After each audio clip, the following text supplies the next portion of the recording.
All right.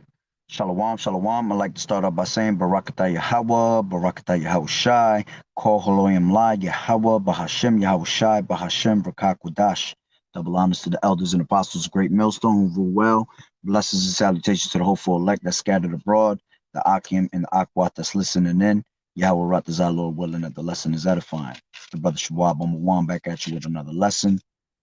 And this is a quick little part two to the lesson I did earlier. All right, idle food, part two.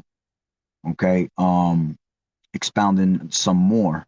All right, basically, I'm going to expound a little bit more, touching on that subject, which I found First Corinthians, the 8th chapter.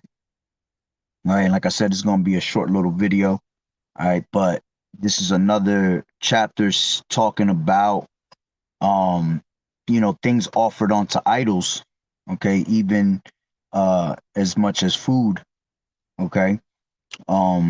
Let's grab chapter 8 and 1 in First Corinthians, and it says, now as touching things offered onto idols, we know that we all have knowledge.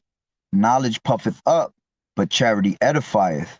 And if any man think that he knoweth anything, he knoweth nothing yet as he ought to know. But if any man love Yahweh, the same is known of him. As concerning, therefore, the eating of those things that are offered in sacrifice unto idols, we know that an idol is nothing in the world, and that there is none other God but one, all right, which is Yahweh Ba'ashem Yahweh Shai. All these idols, they're just deities. They're idols of no life, no breath. They can't hear, they can't speak, they're dumb. Okay, they're blind. All right. This is why the Lord said not to worship any idols upon the earth, because there is no God beside him at the end of the day. It says, for though there be, Salakia, for though there be that are called gods, whether in heaven or in earth, as there be gods many and lords many. But to us there is but one God, the Father, Yahweh, of whom are all things, and we in him, and one Lord, Yahweh Shai HaMashiach, by whom are all things, and we by him. Howbeit, there is not in every man that knowledge, for some with conscience of the idol unto this hour eat it as a thing offered unto an idol, and their conscience being weak is defiled. See, and that's what I was saying earlier in the last lesson, that these idol foods that we eat, man, they make our body weak. Okay, they make us spiritually weak onto Yahweh Ba'ashem Yahweh Shai. Okay, because our body is defiled. It says, but meat condemneth us not to Yahweh, for neither if we eat are we the better, neither if we eat not are we the worse. But take heed, lest by any means this liberty of yours become a stumbling block to them that are weak. Okay? Yeah, because you have some people with the mindset, all right, well, you can't be over righteous, I'm gonna eat it, and then they'll have the mentality of, oh, I can eat this, but if I pray on it and fast on it, I'll be all right. All right? No, it becomes a stumbling block onto you, because now you're putting it in your mind, and you having that mindset, you're gonna end up what? You're gonna end up putting more into your body. All right? And then Satan will come in your mind and make you think, all right, you're good, it's okay. You prayed on it. Okay, you fasted for it. You asked for forgiveness. But what good is a fast and a prayer if you're going to go and continue to do the same thing anyway? Okay, which is a matter of fact, I believe that's in, let me grab that real quick. 1 second. I think that's in Ecclesiasticus 13th chapter, I want to say. You know what? Nah, it's in the 23rd chapter. Is it? Nah, it might be in that. Again, my phone is charging right now, so in 1 second, let me find it.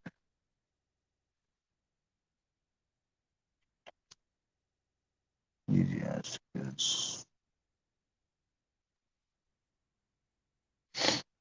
mm, yeah, nah, it's not in here. Salakia. Forgot where it's at. But, roughly paraphrasing, it says, what good is a fast and a prayer if you go ahead and go do the same thing again? All right. Your prayer is unprofitable. Okay. So going back to First Corinthians, the 8th chapter. All right. Howbeit, the 7th verse, howbeit there is not in every man that knowledge, for some with conscience of the idol unto this hour eat it as a thing offered onto an idol. Yeah, and that's what I said, what I was saying before. Like, you can't go to these parties. You can't show up in these places, man. All right, because when you show up in these places, all right, you're eating food that's sacrificed onto idols, whether they tell you or not, man. Even you going to like these little spots where you'll go to like somebody throwing a little party, they'll rent out a church or something, and have a banquet in a certain area, and those people making you food, and those foods that they're making, man, believe it or not, is being sacrificed onto an idol. Okay. It says, but meat commendeth us not to Yahweh, for neither if we eat are we the better, neither if we eat not are we the worse. But take heed lest by any means this liberty of yours become a stumbling block to them that are weak. If any man see thee which has knowledge sit at meat in the idol's temple, shall not the conscience of him which is weak be emboldened to eat those things which are offered onto idols? You see, and that's why we're an example onto people, man.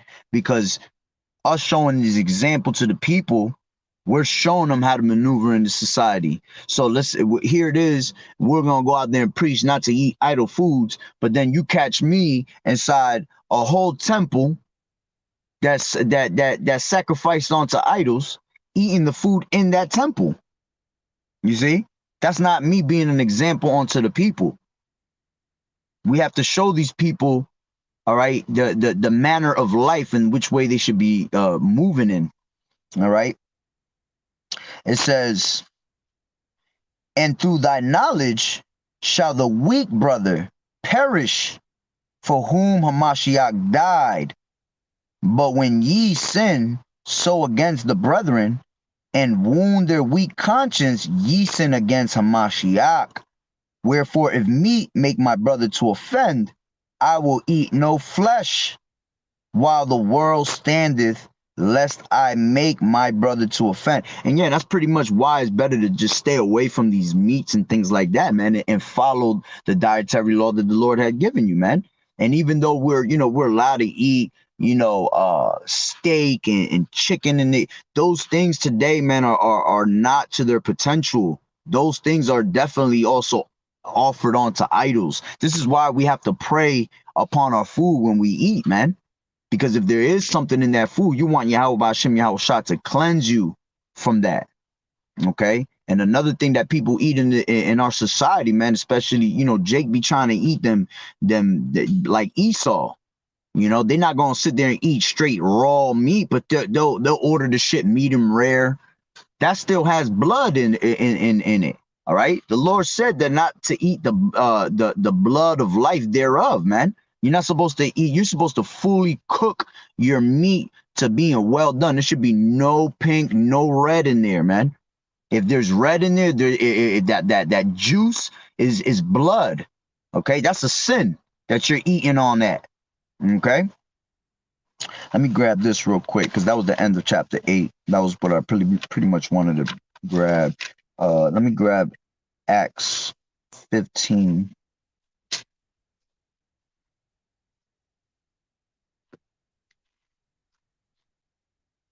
And I'll pretty much close it out. Like I said, it was going to be a short video. It's just something I came across and I was like, damn, I should have brought that out in the last lesson. But, make another lesson out of it. Quick one. This is Acts 15 and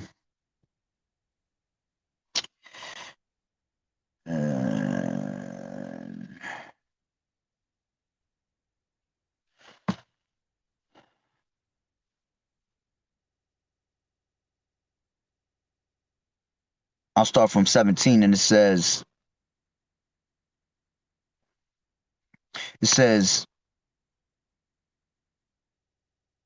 hold on. I'll start from 17. It says that the residue of men might seek after the Lord Yahweh. But I'll start from 13. It says, and after they had held their peace, James answered, saying, men and brethren, hearken unto me. Simeon had declared how Yahweh at the first did visit the Gentiles to take out of them a people for his name. It says, and to this agree the words of the prophets, as it is written, after this I will return and will build again the tabernacle of David, which is fallen down, and I will build again the ruins thereof, and I will set it up, that the residue of men might seek after the Lord Yahweh, by Hashem Yahushua, and all the Gentiles upon whom my name is called, saith the Lord Yahweh, who does all these things. Known unto Yahweh are all his works from the beginning of the world. Wherefore my sentence is that we trouble them not, which from among the Gentiles are turned to Yahweh. All right, which is talking about the Israelite foreigners, all right, that were in the customs of these heathens. And it says, but that we write unto them, this is the point, that they abstain from pollutions of idols, and from fornication, and from things strangled, and from blood. You see? And the pollution of idols, you having idol food, that's pollution of idols right there. Because that food that you're eating is making your body defiled. It's polluting your body. It's not supposed to be in your body. Okay? And the Lord's going to be pissed off that you put that in your body. So it said again, let me read that. It says, but that we write unto them that they abstain from pollutions of idols. All right. Scriptures tell you to abstain from thine appetites. Okay. And some food just, we grew up on it. You might look good, taste good. You've had it for so long that you miss the taste and all that, but you can't you can't touch that food, man. You can't even touch it. Actually touch it with your hands. Just like you can't touch pork, you can't touch these idol foods. All right. And it says that they abstain from pollutions of idols, and from fornication, and from things strangled, and from blood. You see? And we was just saying that you're not allowed to be having blood inside your food, man. Okay. But I had another thing that just popped up in my head, and I lost the train of thought. I believe it was right. It was off of this though.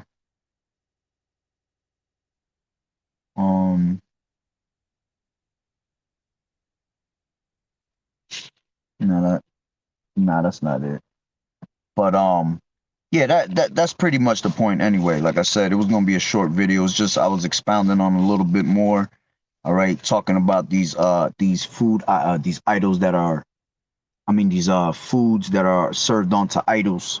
Okay, so now you have a little bit more peace of mind of how serious it is to be eating the proper foods and not to be touching these things.